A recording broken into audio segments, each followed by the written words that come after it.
Assalamualaikum warahmatullahi wabarakatuh. Teman-teman semua ketemu lagi. Semoga sehat. Salam sejahtera. Ya, teman-teman yang baru menonton tayangan ini, walaupun mungkin tayangan ini sudah diupload 3 atau 5 tahun yang lalu, tetap juga subscribe ya, supaya memberikan apresiasi terhadap kerja seni saya. Terima kasih. Kita akan membahas masalah irama permainan. Saya sebut irama permainan ya, karena bagi saya pertunjukan dongeng itu adalah bermain-main. Ya, sebagaimana anak-anak bermain-main. Kita orang tua juga saya ajak untuk kembali kepada dunia masa lalunya. Dunia bermain anak-anak.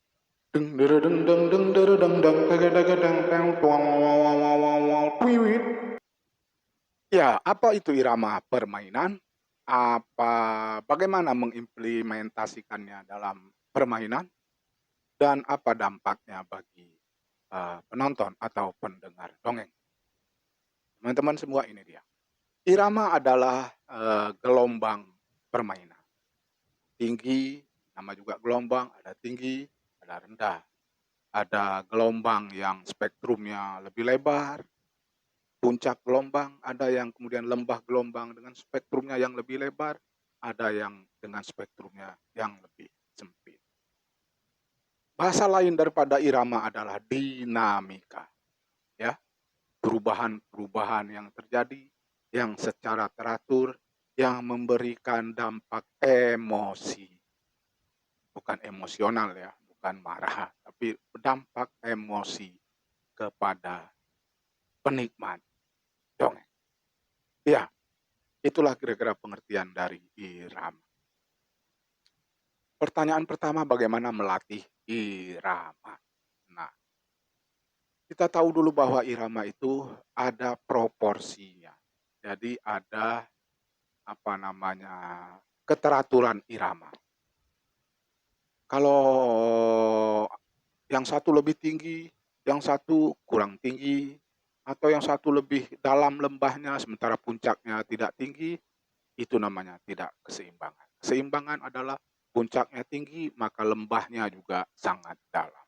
Kira-kira begitu. Jadi ada proporsi yang sama antara bagian-bagian. Tidak ada satu yang lebih, tidak ada sesuatu yang kurang.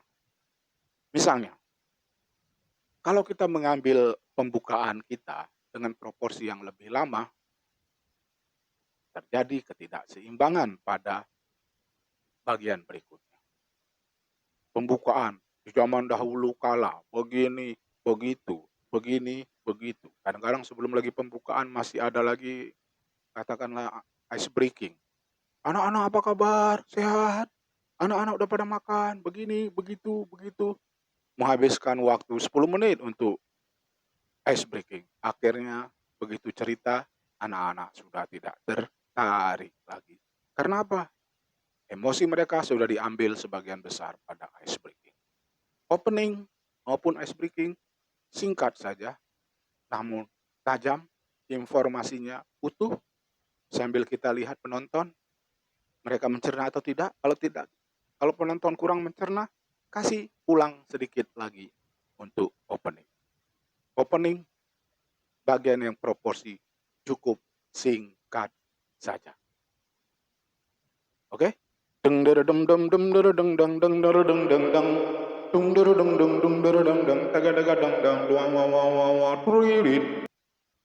Irama pertunjukan adanya proporsi yang sama setiap bagian.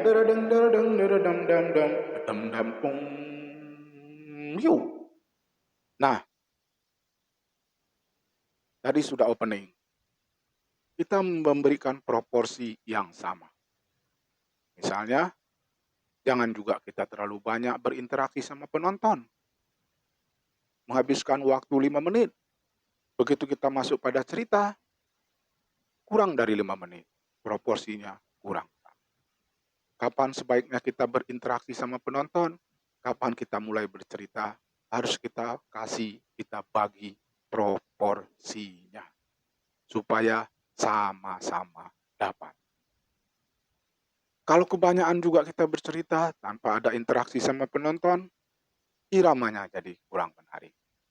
Karena sesungguhnya dalam sebuah permainan, irama itu juga ditentukan oleh interaksi sama penonton. Interaksi dengan penonton juga bagian dari irama pertunjukan. Bagaimana kita menilai irama? Tentu irama itu kita rasakan dalam hati kita. Bagian ketegangan kita kasih proporsinya. Bagian yang lucu kita kasih juga. Bagian yang sedih kita kasih juga. Bagian yang datar juga ada, kita beri. Semua ditata dengan rapi, tapi tidak dihafal. Sekali lagi, tapi tidak dihafal.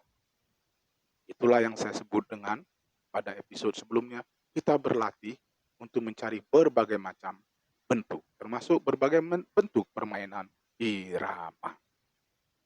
Kalau penonton tertawa, terus-menerus tertawa, juga tidak mungkin.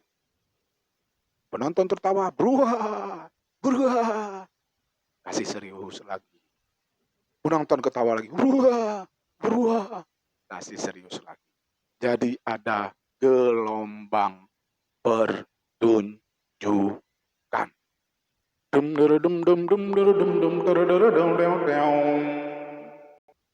Irama itu di dalam hati terbentuknya darilah jiwa. Berkat panca indera kita merasa dibantu juga oleh pengalaman. Nah, itulah soal irama. Pengalaman tentu membentuk kita untuk menjalin irama kita agar lebih natural begitu ya. Tapi juga irama itu harus kita latih. Bagaimana cara melatihnya? Secara pribadi irama terbentuk nomor 1 oleh pendengaran. Ya. Kualitas suara, gelombang suara itu yang kemudian membentuk irama di dalam jiwa.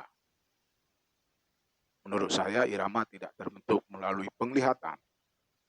Kalaupun irama terbentuk melalui visual, tetapi sebetulnya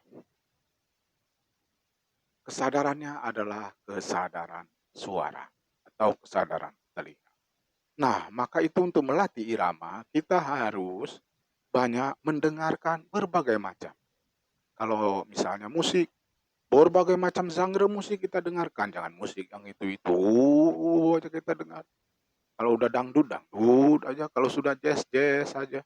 Berbagai macam musik. Semua sudah disediakan oleh YouTube. Setiap hari kita dengarkan. Pagi bagaimana, sore bagaimana, malam bagaimana. Begitu juga irama di luar diri kita. Kita lihat kehidupan manusia, pagi iramanya bagaimana. Orang super kencang di kota besar. Sore super kencang, tapi siang Jakarta agak tenang, agak kalem. Malam sampai jam 11-an masih berisik. Menjelang pagi mulai tenang. Irama kehidupan. Ada baiknya juga kita sering bepergian tepi laut, mendengarkan irama-irama gelombang. Ada kalanya juga kita pergi ke gunung, mendengarkan irama-irama hutan. Saya sering melakukan itu. Saya kadang-kadang di Jakarta ini merasa rindu pada irama-irama alam. Saya pergi ke Bogor, kadang saya pergi ke laut untuk mendengarkan irama alam tersebut. Kita bukan saja mendengarkan suara-suara yang keras, tapi juga kita mendengarkan suara-suara yang halus. Irama terbentuk secara natural. namun dia keluar secara mekanis.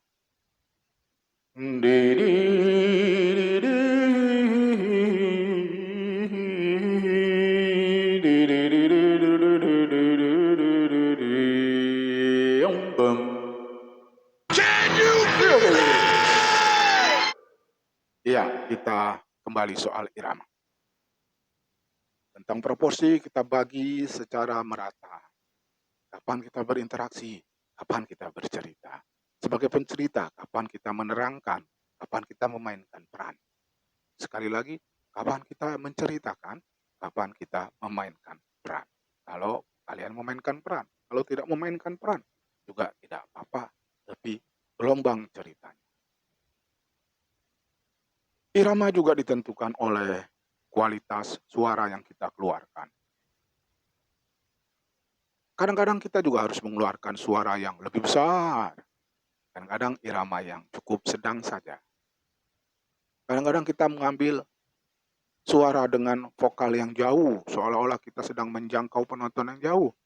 Kadang-kadang kita kembali lagi ke suara yang biasa saja.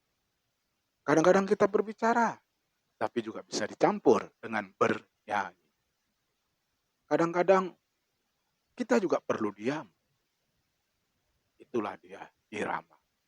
Kombinasi berbagai macam elemen, kalau dalam suara, kombinasi berbagai macam elemen suara yang berganti-ganti, berganti-ganti. Itu soal irama. Irama pertunjukan, irama permainan juga ditentukan oleh cerita yang kita jalin. Seberapa kuat emosi cerita tersebut. Seberapa kuat cerita tersebut menarik perhatian penonton kita. Dalam rangka menarik perhatian penonton kita, sebetulnya ditentukan bukan saja oleh apa yang dilihat, tapi juga oleh apa yang didengar, tapi juga apa yang dirasa. Apa yang dirasa itulah dia irama. Kombinasi antara apa yang dilihat dan apa yang didengar. Yang dilihat misalnya aksinya, tokohnya bagaimana, boneka-bonekanya bermain bagaimana. Kombinasi kapan dia memainkan bonekanya, kapan bonekanya berbicara. Para pendongeng kita juga bukan hanya memainkan boneka, tapi dirinya juga bermain. Kapan memainkan boneka, si pencerita melihat bonekanya sehingga penonton melihat bonekanya.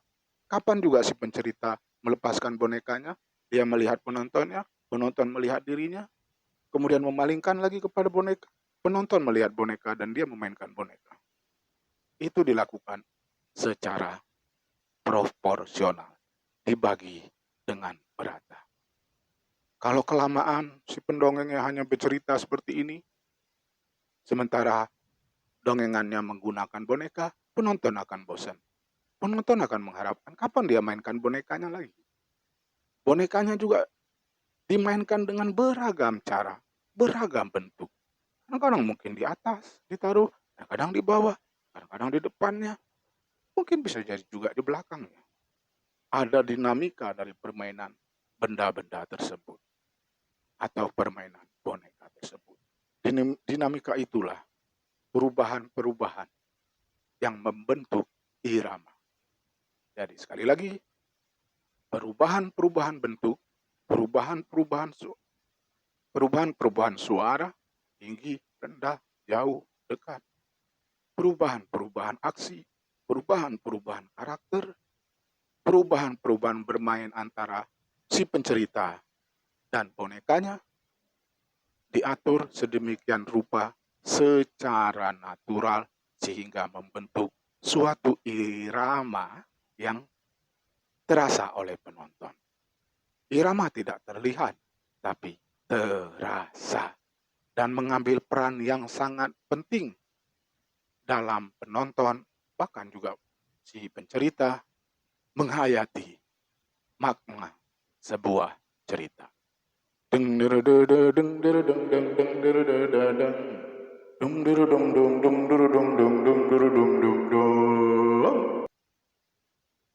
Ya teman-teman semua,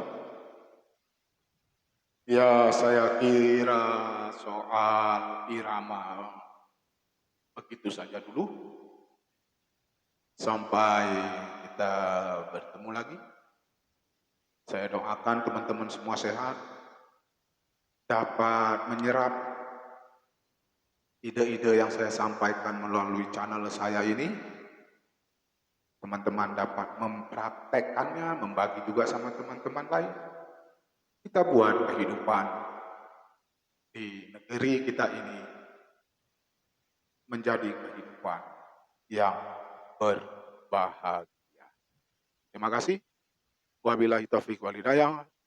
Wassalamualaikum warahmatullahi wabarakatuh.